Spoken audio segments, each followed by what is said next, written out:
I have one question for you. It has three co-equal parts, but I assure you that it's just one question. Try to keep it to one. We're trying to get as much questions as we can. Well, three is one. Can I ask it? Go ahead.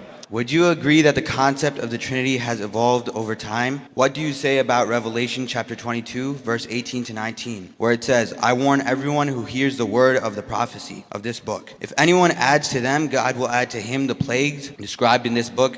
And can you explain Matthew chapter 7, verses 21 to 23, where Jesus says, I never knew you, get away from me? There, he says, not everyone who says to me, Lord, Lord, will enter the kingdom of heaven, but only those who do the will of my Father. So he will say, I never knew you. I don't understand what the problem is there. Jesus calls himself Lord, but he's saying you don't just call him Lord and then you're fine. What was the other part? Would you agree that the concept of Trinity has evolved over time? No, the clarification of the concept. Keep in mind, whether you're talking about the Quran, whether you're talking about the Bible, you have historical events, you have revelations from prophets, statements, and so on. And if you're coming up with the creed, you're trying to clarify it. You're trying to make it as concise as possible. The triune God is eternal. Our descriptions may take time. That's not the Trinity evolving. That's our concepts being clarified. And what about the third part where I said, what do you say about Revelation chapter 22, verse 18 to 19, where it says, I warn everyone who hears the words of the prophecy of this book. Anyone adds to them, God will add to him the plagues described in this book. The book of Revelation, the author didn't know he's going to be writing the last book of the Bible. He's talking about his prophecy in book of Revelation. Don't take my prophecy and add a bunch of words to them. So he's just saying, hey, don't add to my prophecy here and act like it's my prophecy. That doesn't mean you can't clarify concepts.